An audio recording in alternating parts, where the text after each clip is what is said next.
Gerry Conway, talking scat.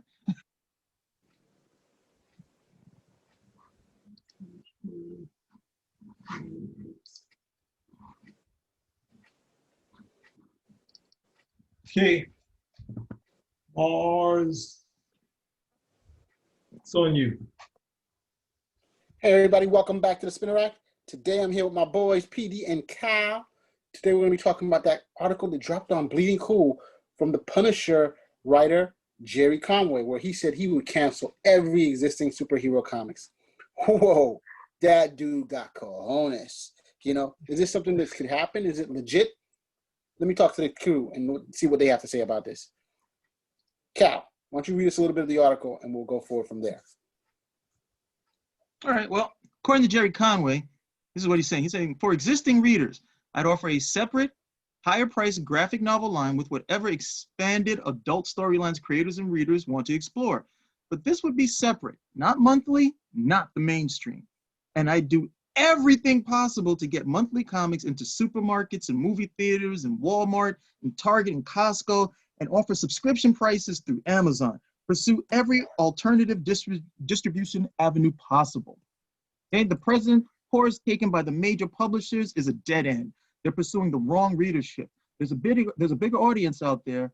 We just have to welcome them. That's from the lips of Gerry Conway.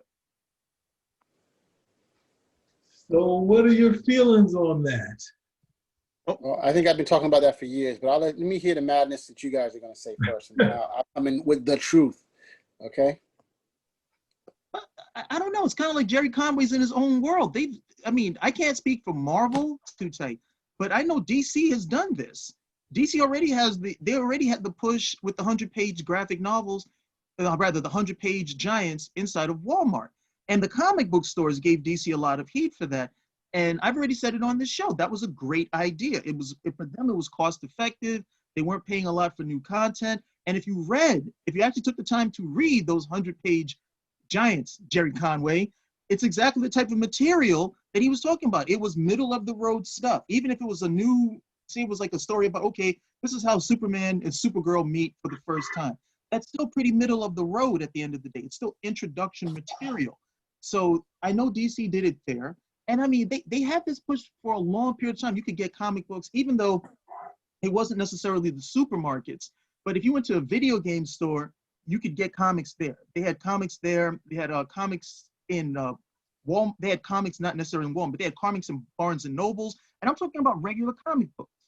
Okay, they had regular comic books in Barnes and Noble. They did have those alternative outlets. The biggest problem is, it wasn't making the money for them, and so they eventually stopped. The whole newsstand portion is done, to that extent. I like some of what he said about having these alternative stories. Okay, but they used to have that in the mainstream. That was What If and the Elseworlds, these alternative stories so guys could flex their muscles a little bit more. Here, he's talking about gutting the entire existing line to play to an audience that you haven't been able to sell to for decades. That's one of the hard parts of this is trying to gain that turnover audience of younger kids that used to come in and out of the comic industry.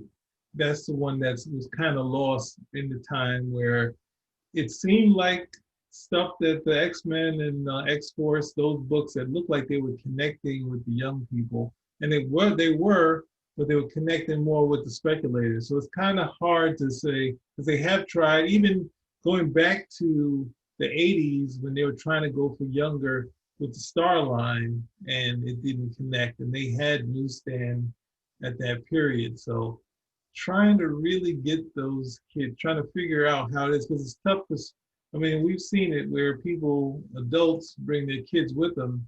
The kids have a hard time finding the place to stand while it's all adults running around and tourists going into comic stores and loving it.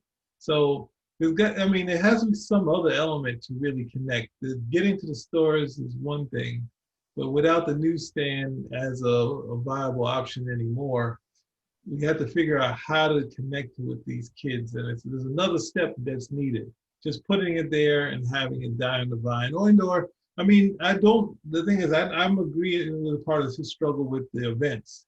But I'm not thinking. I'm not really big on that. And the stuff storytelling that he was doing was actually trying to be closer to juvenile fiction, where it wasn't just Spider-Man fighting some villains. I mean, Spider-Man's the easy one because you have the Daily Bugle and all that other stuff to draw back on. And like when you go to some of the other stuff like that Lee Wayne was doing, where he'd have Batman or the Hulk meeting a whole new set of characters, that like really starting and meeting these characters in the town and interacting with them and doing a story where it's like you don't have Batman fighting Killer Croc for the entire 22 pages. You have all this development and story, and then you weave in that. And that's the thing that's kind of hard. That was what would sell a comic book. Like, like people remember the issue after Wolverine back in the 70s, the 182, what was it, 182 more than 181 when it came out before Wolverine got popular, the Hulk meeting Crackerjack Jackson. So it's trying to connect with the kids is another step we have to do.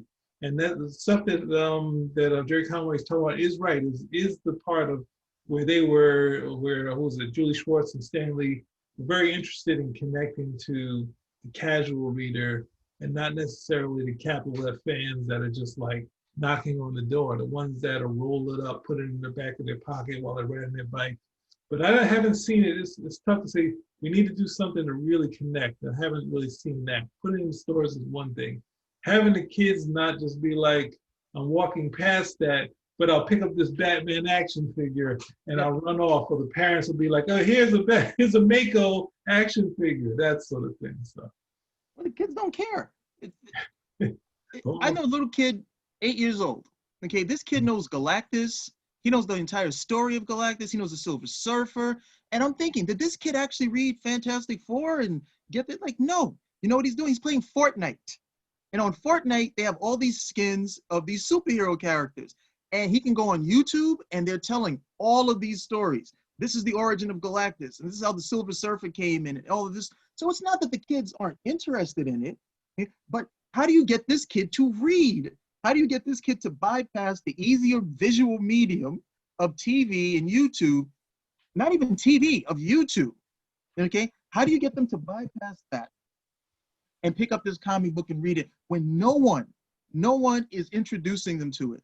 The parent could probably come over here and say, hey, why don't you read this comic? And that may work. But the biggest thing that was going on when I was reading as a kid is that other kids were reading them. That was one of the bigger things. My uncle was reading them and I got into it a little bit that way, but there was a big difference when you're coming over and your friend is like, hey, did you read this? Or people are talking about it. It's like, oh yeah, what's his name? You saw we killed her? Oh, that was awesome. You're like, what are you guys talking about? Oh, you didn't read it? You didn't read that issue of Daredevil? And you both like, what? And then you got to read it so you can be in the know. You got to read it so you can be a part of that conversation. Like with anything else that kids vibe with. That's just not a part of their lexicon, these days. And I mean, what do you do? Do you give up the money that you're getting from the established readership that you have right now? Because that would be like back then. You told guys, okay, here's what we're gonna do. We're gonna forget about the disposable kid market, and we're gonna just play up these new things we're gonna call graphic novels, and we're just gonna try to sell them to adults for more money. That happened gradually. That happened gradually over time. And that was also with the direct market when they decided, hey, we can get more money selling it directly to the comic stores as opposed to the newsstand where we got to take back whatever doesn't sell. The comic store keeps whatever we don't sell. So we still make our money at the end of the day. That was the decision that they made. And now you're in this position that you are because of that decision. Yeah. And that's that would be the losing the little bit of current audience that's left in comics and or on any of the other mediums that you can buy stuff. There's a lot of older creators obviously going to the GoFundMe sort of stuff. How do making that connection? That's one of the things. And I would love for kids, but that's the thing. How I came to comics is, my parents are just like, all right, besides whatever books they were getting us, like they both as kids read comics. So here's this Marvel, origins of Marvel comics and the DC secret histories. And then it's just like the dam burst open, and I don't know, the parents, the next generation of parents are saying like, I mean, you're having kids, you pull out and say, no, yes, my sister, she read about one book of mine, and that's the only one she ever wanted to read. Hey, that's one with the dragon on it. It's the one with the dragon on it. It's the Namor issue with the griffin. And the only one she wanted to read was that. Like, yeah, I like it. But no, I want to read that one. And then I bring it to the comic stores, and then she found Archie. It's like, yeah, I was like, I would read Archie in the pinch, or Betty and Veronica. Yeah. It's like, here you go. All right, Jess, you want that? All right, we'll get you that. So. All right, but gents, I think you guys all touched on different aspects of this whole thing, but the reality is they're not making their market. Right now there was a huge boom with, and I think Gerry Conway made some very, very good points in that, hey, there's a whole middle grade market that's making billions of dollars. Young adult, they're making billions of dollars. And these are guys that you figure you should be able to capture some of them. Comics is a visual medium, so it's not like it's harder to read this stuff, I think the problem, and what he's trying to say, and probably he's going to extreme, is that he's saying, let's clear this out and start again to get these guys in. Because right now, the market, we've seen it and we've discussed it several times, the market is shrinking. The amount of people who are coming into the market is a small and limited amount. And the only way to do this is by those tricks that they're doing, the variants, the reboots. And don't get me wrong, I like some of those comics. So I'm not knocking it all. I understand why they have to do it. These companies have this particular business model. They got to continue to do it. Like Cal said, DC did the 100-page, those big books that they had before, and they introduced that in Walmart and stuff. But even he has to admit that those areas, those point of sales, they weren't taking care of these books. They weren't trying to push it because it wasn't a big money maker. And so they have to do something to grab the audience and do something a little different. The entry to these comics is very difficult. If you come reading these comics, you don't know where to start. There's so many different arcs and stuff versus, let's say, manga, where you see volumes 1, 2, and 3. I'm taking a look right now at Amazon's top list of graphic novels. I know you guys hate that. No, go to this. I don't want to leave the manga part because that has you having some which are black and white, not right. And from left to right, colors, and it's connecting with the audience. Right. That's what I'm talking about. Younger people connecting with something, and they're connecting. No, and you can see, we can't see in the bookstores now, but in the bookstores, you see people piled in reading those stuff when you could go in the bookstore, just kids sitting there. And that's the sort of thing I want to see for comics too. Well, and you see, if you go into the comic books, if you go into that's going to be hard. If you go into Barnes and Nobles, you see the increase in the manga section over the course of several years. Yeah, but we discussed this already. I hate when we beat the same drum at the end of the point. They talk about the book readership and that they're getting this from manga and so on and so forth. But DC makes a killing in terms of money with that, but they don't do it with comics. They do it with books. They have their young adult section. They got the Lois Lane stuff, and these are prose books, not comics. And these are bestsellers. So these guys, they're not concerned about that. They're like, look, we got our part of the market with these books. We're not trying to get that part of the market with comic books. Now, where I do agree with you is that you got these guys sitting down reading manga in black and white, okay? And you got full-fledged color, and he's like, no, I'd rather read the manga, but it's a totally different, it's so much cheaper. The stories are longer, it's more engrossing, and you got a 20-page comic that's costing you, in some cases, $5 now, $6, 20 pages, and out. There's just no contest at the end of the day. So then where do you go? You go to the trade paperback. You go to the trade paperback route at the end of the day. But comics were never made. Comics are serialized. They were never made for that. Okay, we're gonna put them out as trades first, and then we're gonna go through them as along that level. They just weren't. Two different markets. It's just two different markets at the end of the day. The biggest question of who's trying to get is how do you get these guys? They keep saying the same stuff. The biggest question is how do you get that readership that you're looking for? How do you get them to read this stuff? You know how you get them to read manga. That's easy. How do you get them to read a comic? Well, I'll tell you what they should do is get into Scholastic. Scholastic, the news, that paper that they have in all the schools that they try and sell books to schools. That's how they got the big thing with Harry Potter. They have all these little superhero comics, not comics, but they're non-Marvel and DC, but they're graphic. They're basically they're comics. Are they good? That's the question we need to ask. Are they good? Do you read them? Are they entertaining? Some of them are pretty entertaining. I mean, they're stuff that, how I hate the school. I'm the nerdy kid. Okay. My bad days. There's a whole bunch. There's a whole series of books, and very successful. Like I said, you go to Barnes and Noble, you see a whole slew of them in the So sections. What And Target sells them and carries them, and they what treat them well. superhero goes in line with that? What superhero goes in line with I don't want to go to school? No, but what I'm trying to say is that they need to reach that particular market. You don't have to necessarily say That's how you're going to reach that market. If the books are like, hey, Diary of a Wimpy Kid, I don't want to go to school. What superhero goes in line with that? I mean, there's superheroes that you can have that are not, who want to be part of it. They're slackers. Look, when the Teen Titans Go, I mean, definitely one of those characters could possibly follow into that. Superhero girl, what is this? Superhero, I think DC has a line of superhero girls. But you're addressing the problem, okay?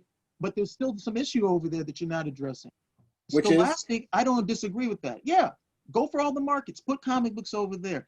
But if you're okay, you want to say, let's sell Superman on Scholastic. Okay, you got Superman there, this guy with these fantastic powers going and saving people, and then the rest of your slate is trying to hit kids where they're at. I don't want to go to school. The evil teacher. Oh, I'm afraid of somebody seeing I got this stain on my trousers. Okay, now you want to go in line with what these kids are reading. Okay, so what superhero goes in line with that? There are no kid superheroes. They got rid of all of that. You used to have you had sidekicks. So you used to have you had Bucky, you had Robin. Okay, Teen Titans Go doesn't factor in for this because those are the ones that you want to promote. So what superheroes do you bring into it? You got to create new superheroes.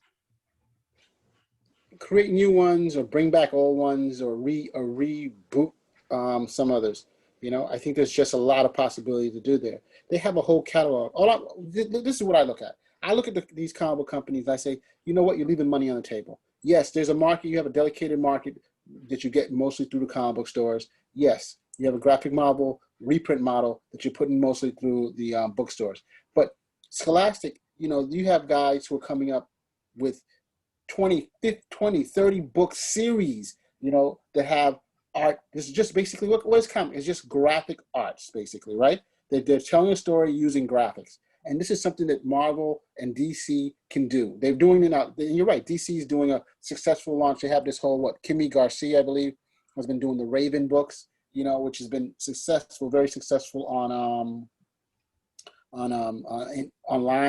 where they take a Raven and now they've been taking other characters. Hell, I think Disney even has a line of books where they have repackaged old superheroes, I'm not superheroes, the Disney characters, trying to grab a bigger share of the market. I'm just saying that okay. Yeah, I mean, hey, I was DC, I would have picked it up, and that'd be your kid collection or whatever, or Young Animals or whatever. I'm going to say this again because this is an aspect that they have forgotten with comics. Okay? Comics, when they were being introduced, they were aiming them at kids. And they weren't aiming them at kids for the stuff of, oh, I don't want to go to school, or I'm nervous about this, or I got the bullies to deal with. Comic books were wish fulfillment. That's one of the reasons why Captain Marvel was so successful with kids. The comic book was, okay, this is somebody that I could imagine or pretend that I could be. That's how you get the kids to read this stuff. You've got to try to get that. But they have already been pushing this. The kids cannot be superheroes. Kids are not reflected in that at all. It's adults. Okay, they went really hard, really ham when it came to that portion, and then they wonder why kids don't read it. Part of the thing when kids were reading is that they had this intrinsic belief that this was something that they could be, that they could grow up and be this type of person, or they could emulate this type of person, and that the superheroes promoted those type of values. Instead, they decided, I'm not going to put blame on anybody's shoulders in terms of stories, but that was an aspect that got kids to read. It was wish fulfillment. That's the biggest thing with Superman. Hey, everybody looks at me, they think I'm a dork. But if they knew who I was really inside, okay, they would see I'm this really great super person. I'm capable of all these things. They're not pushing that. They're not pushing that towards the kids. They're just like, hey, look and read these adventure stories and these great, like, no. One of the reasons why kids were so into it was because of the wish fulfillment aspect of it. They've totally forgotten that.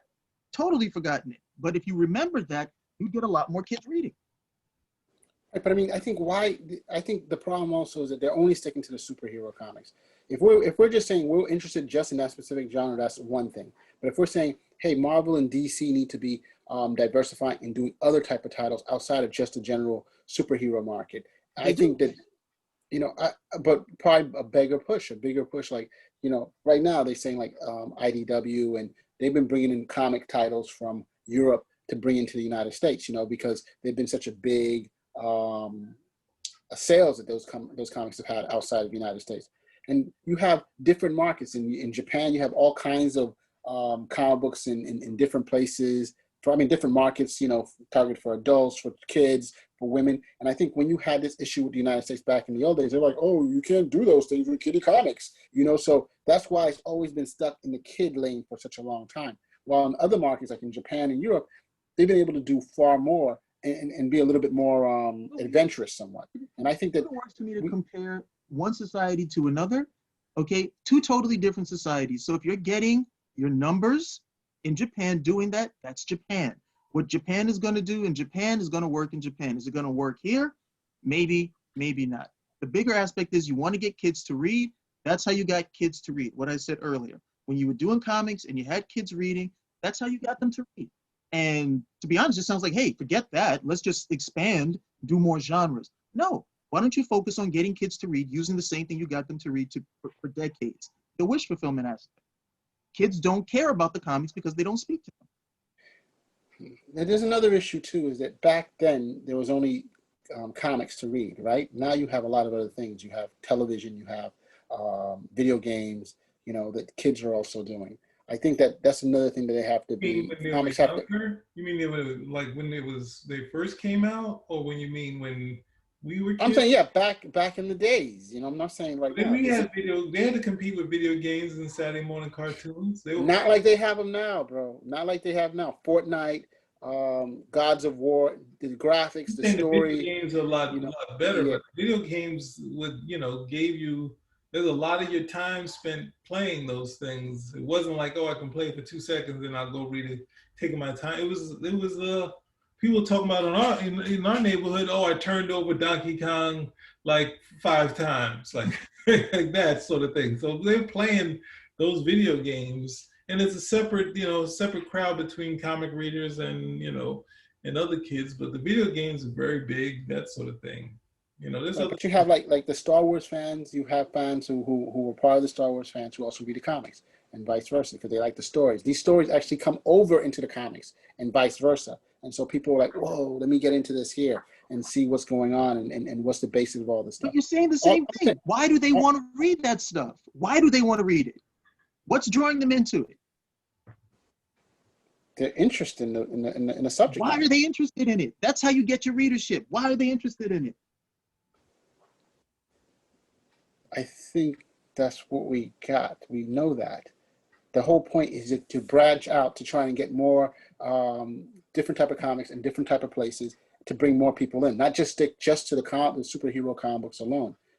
I think they need to do more if they want to survive in the long term. And in a way they are, because they branched out to movies, they branched out to TV shows, and even video games. They just had a whole Marvel, I don't know if you saw that video game that came out recently. And DC has something too. So I think they are branching out. It's just, unfortunately, the conglomerates that own these things are saying, hey, we're going to move those over here. That's where all the money's being made. And all you guys is just stick to just the paper and stick to this particular type of thing, which is unfortunately hurts those particular companies. They're stuck in that, under $1 billion in sales or $1 billion in sales, because Marvel's. Sorry, what are you saying, P? I'm just saying there's an internal struggle with the comic industry, because whenever anything was close to all ages, a lot of the critics were like, "Oh, you guys, this is villain of the month. Oh, you guys are just like like we're going vertical." Like there's that problem with the actual industry. But I mean the actual, like, some of the pros not obviously not Gary Groth, but like the idea the pros were looking at it and saying, oh, look at this bone. Bone is interesting. They're like, we need more of that. It's oh, Batman animated comic books. That's like the real Batman, not the Psycho Ninja. Like there was a movement to try to do that, but the kids and this, that, and the other didn't necessarily. And I would even go to, which I found surprising, that because I wasn't watching the Superboy cartoon, but was it the art in the Superboy comic book, the TV connected one was really good. So it's just like the same artist that was doing the Batman animated. So it's like some of the all ages books were really nice, but at the same time, it wasn't blowing up outside of, you can see moments where Darwin Cook is getting a little bit bigger, but then, it's like that. So it's, for me, it's kind of the industry has a problem of kind of being like, no, we're past that. And at the same time, they can't forget it, but they got to be kind of welcoming the same way the pros were. The pros were like, hey, this Bone, Jeff Smith's Bone, that's great. Hey, Mike Powerback, that dude, that Batman animated comic book and Bruce Timm, those things are really nice. And that sort of thing of saying, hey, let's bring back the fun in this stuff. Whereas the what's the name was like, oh no, let's not villain of the month. Oh, let's not, let's go with the higher end storyline, that sort of thing. Let's not go backwards, and it's even the higher end, people, were pulling from some of the, even, I guess you could say Grant Morrison is pulling from some of the golden age stuff for his like Batman and stuff like that. So ultimately, I think there is problems in the industry, but there's also the trying to connect and figuring that next stage out. And, with people who struggle with IDW, because they have a line of books that are all across the board. All ages, young, they got Powerpuff, they got Samurai Jack, they got adult stuff, Star Trek. And then at the same time, when they're struggling, people like report about it. They're losing all this money. Right, but you're right about that, and that's a good thing to have those type of. And Marvel, I guess, and DC try to do that to a degree, but like I said, the big problems here is you watch a movie, you should have this is my thought on this. If there's a movie that comes out, that comic book, whatever the comic books are, those should be reflecting what's in the movie to a degree. So that people, when they pay that movie, they're like, oh, I want to find out more. But they shouldn't go and say, and they shouldn't have to go and say, yo, where should I start with the Avengers? There's so many stories happening, and this doesn't come connected. They did that. We had the whole Superman, Man of Steel. They contorted Superman to try to fit what was going on in Man of Steel in terms of outfit, in terms of the moodiness, the group. They did that. And then with the Avengers, they did the same thing, where it was so reflective what was going on inside of the films. The trouble is they can't maintain that because the films come out once every 2-3 years, and you still got to tell stories in the interim. But they can have some type of broad outline. Hey, this is where we're going to be going. I don't know. I just find this, to me, I find business speak here. Regardless of the reality of what these guys have to do, you're saying that they can still do this, even though the reality says no. We can only do this for certain periods of time, and what we have going over here is the comic book reality. What you're doing in the film, you can do whatever you want over there for every 2 or 3 years for 2 hours. We got to tell stories, okay, at least 3 or 4 times a month for years. And they don't necessarily marry. Right, but no, I disagree. Those stories, they have to map those stories out several months ahead in advance. So you have an idea of what you're going to be doing. And they can definitely connect with the TV shows or the movies. I just think that you're going to have, in terms of business, you're going to have a better customer. You're going to get a customer who's going to say, hey, I like this right now. I'm going to buy this. I watched the comic book should follow the comic book should follow the film? I'm saying that that's what introduces them into the movie, into the comics, and I think it will work much better and you can expand your audience. That's what I'm saying. We're talking about what's the goal here? To expand the audience, right? So when a movie comes out, someone should be able to connect to a series pretty easily where they see the characters that they like and the stories that they like in the TV show or the movies. That's what they should be able. It doesn't have to be 100%, but it should be really close. You should be able to go to the movie theater. So then shouldn't the film follow the comic book? Wouldn't that be simpler to do? Then probably they should do that. So then why don't they do that? But that's the Probably they haven't, and probably they should. You know, that's probably the someone hard. needs to. Sorry. They've done those zero comic books, like where they like this is what's going to happen in the movie. This is the background for the movie, and that's it. But it's once the movie comes out, they don't really continue with that. Like right now, they going to do like an Empire series for Marvel. They're going to follow that in the Marvel movies. I seriously doubt it. I don't think they're going to follow that. That was their event. It's gone. It's dead. It's never going to be shown back again. But do you want? That's the thing. If we follow Endgame, so do you want Tony Stark to be gone again, and Captain America to be old again? Like some of this stuff has already been done in the comic. So you're saying, or Fat Thor, or something like they've already done Unworthy Thor. It's a close thing. So it's like, what do you do? Or we do the Chronicles of Captain America with Thor's hammer. Like what do you like? That's the hard part. That's the same problem they had. Like Star Wars is the anomaly where it was a perfect fit. The movie's coming out. Lucas, they were working hard to get the comic book out. It was pretty much seamless. Like they had no issues. Same can be probably said for Aliens, even though there are different things in that graphic novel. But at the same time, it was like, wow, this came out and I got this Treasury edition. Oh, the Alien thing came out and I got this. Oh, I also have Book of Alien that has the production design. People picking up all that stuff.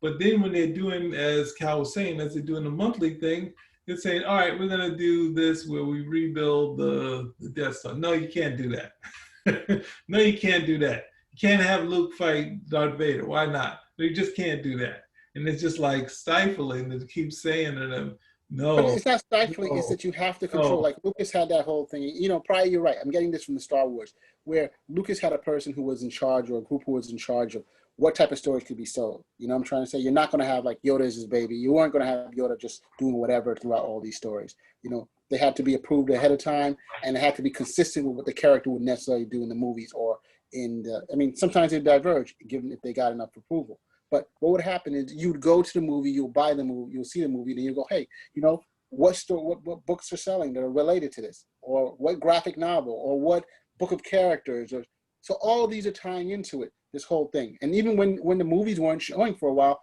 the books were holding up. Some of the great trilogies, the trilogies of the Thrawn trilogies, not the Alphabet Squadron, the forgot the name of the squadron. They had a bunch of different titles. Well, that's different. But novels are very different because if I go to you and I say, you can write this period and this, that, and the other, and you give me your overview. I mix everything out, and then you come up with ideas for this. The comic book people is like next month, and you're canceling. Right, but they're doing it. But they're doing it in 3, 4, 6 month intervals. So it's not like you're like what they're doing an arc.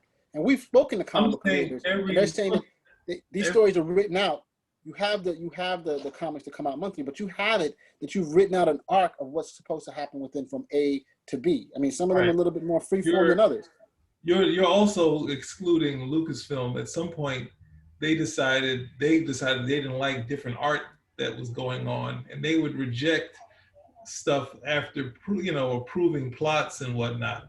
Can we get a different artist on this? They were doing the movie sort of production changes. So that's when you get into, like, in a perfect world, yes, you plan it out just like the novels, and then you say that, but they're coming in and say, no. That thing we want to do, you can't do. We didn't sit around. If you look at the comic book, they played up the romance between Luke and Leia, like close right before it. There's a connection in the Michael Golden issue of Star Wars. There's a definite connection between Luke and Leia.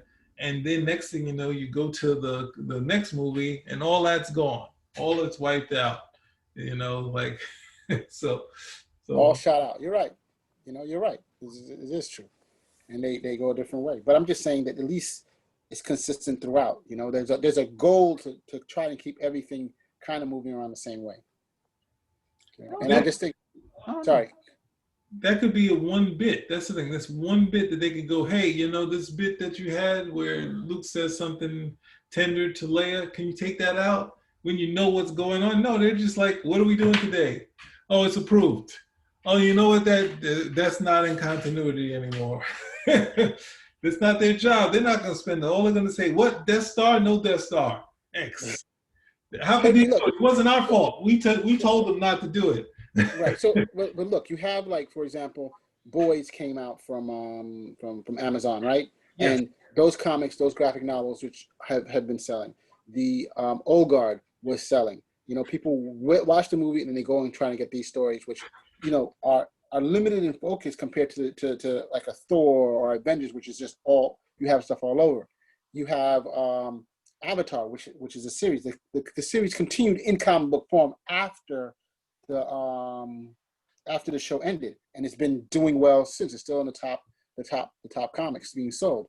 I'm just saying, you know, you have to have, in order for, I just find a lot of confusion, and I read comics, and I find a lot of confusion when you have all these different type of titles. And like Batman, for the love of God, there's like an umpteenth number of Batman stories and versions, and you're like, ugh, what the hell?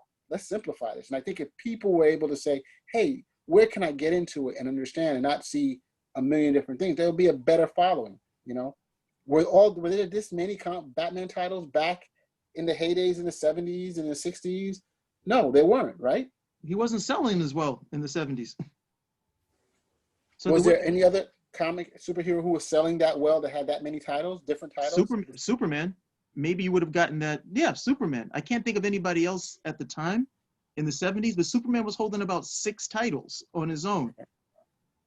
And but then you got into the same problem. Okay, this guy was holding this many titles. You have to tell new stories. The guys who are there are like, we can't just keep recycling the same stuff. We got to like go somewhere with this, you know. So they tried to build up stories, and then you build up history. And then after you build up history, these guys are like, it's too much. It's insurmountable. It's unwieldy. We can't keep it all together. Let's reboot the whole thing. So they do that. 1986, you reboot the whole thing, and where are you now? You're right back where you started because you still have to tell stories. So what Gerry Conway is saying about, well, look, we're going to keep this. How are you going to do that? You're trying to keep guys in the pocket, and they're not going to, you know, they're just not going to stay there. The only thing that they had in the Bronze Age was that there were certain things they had, they had editors and Bibles that they would follow saying, no, you know, this is where it has to be. No, you can't, no, this is stuff we're not doing. And they did that specifically because they were like, no, if we keep going this route, it's going to get really unwieldy in terms of the storytelling. So we got to make certain that we keep these. You could have an issue where Superman gets hit with kryptonite and the kryptonite breaks over his chin and, you know, he's just weakened. And then the next issue, Superman gets hit with kryptonite and the kryptonite doesn't, you know, break it all. You can have inconsistency like that, but the overall stories, they were really doing, they did their best to keep in line. But I mean, now, trying to remember how many Batman issues there are on the market right now. It might be as many. I think it's more than what they had at that time with Superman. It's just that the editing isn't there, the cohesion isn't there, and trying to keep it together. And everybody wants to tell the story they want to tell. You know, Scott Snyder doesn't want to hear, oh, you can't have him riding on a dinosaur because, you know, and this other one, no, I want to do this. This is where it's at, and the numbers are there for him in terms of the sales. So that's what he's gonna do. I agree. I don't know. It's just, I'm just afraid that this market is just going to be, after a while, that may be it, you know? I mean, it's a dying market unless it can do something to revitalize it. I suggest we put you two as the head of Marvel and DC, and let's get this sucker rocking. In all fairness, comic books, they've said comic books were a dying market since the close of World War II. That's when the whole superhero boom was over. And okay, this was going to peter out. And they started canceling superhero titles. And then the real nail in the coffin was supposed to be Fred Wortham with Seduction of the Innocent. They were supposed to be dead after that. You know, there was supposed to be no, you know, that was supposed to be the end of them. Lo and behold, it's 2020. We still have comic books. I've heard this stuff about radio. I've heard this stuff about television. If you're that concerned about the death of comics, these people who keep saying this stuff, why don't you look at what makes comic books successful and do that? Everybody keeps coming up with these things. We need to wipe the whole slate clean and start again. I have never heard of any business that's wiped the whole slate clean, started again, and was still in business. Usually that means you're going out of business. Why don't you just look at what works in terms of comics if you want to reach that readership? Look, if you want to reach a readership about, if you want to reach guys who love cars, okay, what comics did you have? You have comics about cars. You may have comics about transforming cars, like Transformers. You have comics about race car drivers, that type of stuff. I mean, we saw this throughout every age of comics. When you would have, we did the episode on Damon Hellstrom, but when occult films became very popular, you saw occult superheroes. When you had the women's movement, you saw characters like Ms. Marvel. At one point, you saw characters like Spider-Woman and She-Hulk, not because they were trying to do something with the women's movement, but because they were trying to show up their trademark. They didn't want like DC to say, okay, I'm gonna have a character named She-Hulk. So you had those things that that would spur the comic movement of these things on. But if you're looking to get, I don't know, it just doesn't seem to be. I don't see why it's so hard. If you're looking to get more kids to read, you've got to push comics that kids want to read. Well, I'm clearly on the fence on this, so I get it. I get it. I mean, I don't know. I think I've seen DC has pivoted quite a few ways, with Rebirth and, going with Bendis and they have this whole, now they're doing the Black Label line, but they wouldn't be pivoting over and over again if the strategies that they had come up with had worked, right? So clearly there's something that's not working the way they would like. So they keep changing. They're not trying to sell the kids. They haven't been trying to sell the kids we did the shows. Whenever we brought up the Walmart stuff, I always said the same thing. This is a good idea. It's cheap. Okay, they were asking for $5 for a 100-page comic. That was a good deal. People were buying it. You had kids reading it. These were introductory stories. That was good. That's saying, okay, we're trying to get more of these guys reading. But overall, they're not trying to do that. They do events because as much as these guys gripe and moan about these events, they buy them. And events are also the best way for them to showcase other characters. Okay, you don't read Captain America, but if I do Secret Empire, you gotta read Captain America if you wanna know exactly how the story goes. And so that's what they were doing. They've been doing that for decades. And they're gonna keep doing it as long as it works. The second that events don't work, they'll stop doing them. There's another thing that I think that escapes our past is like I think who was it, Jim Lee, they showed him organizing the 100-page giant books in a shelf in somewhere in the store. And when we were kids, it's for, besides the newsstand, it's for the annoying kid to be right at the same way the soda, the snacks are. It was right in Speedway. The rack was right when they used to have a rack there. It was right there, right near the where the cashier is. When you go in, you can spin it, grab what it is. But for the little while they had comics there, it was easy to get to. And that's one of the things that impulse buy that's kind of lost, where the kid can be like, that, whatever that is. Right, but I disagree because now, they have all those magazines. Those magazines, and I'm just saying the comics are out, you're right, but I'm saying magazines and stuff out right now, they're not selling. I wasn't talking about. I was talking about trying to move those things in the place where the annoying kid can pull and yank, like the same way they got the little snacks in the Snickers bar while they're going through and say, "Hey, here's this stuff." Oh Lord! All right, you can take one of them. I don't know. It could be. I mean, you're right. Being a point of purchase, being out there, I think you're right. That's definitely a possibility. But listen, guys, I think we've been beating this dead horse for a while. Get it? Dead horse. Well, I think that is one of us. Gerry Conway. One of us? So we are all in agreement with what Jerry's been talking about, basically. No, we're not. We're not? That's not the impression I got. This whole conversation, you're trying to tell me, this whole conversation, you guys gave me the wrong impression? No, I don't think that would be a usual conversation in terms of these shows. So listen, everybody. Not in agreement with Gerry. Not in agreement with Gerry Conway. To be quite honest, what Gerry Conway is saying, okay, they said 20, 30 years ago. You can't keep doing it.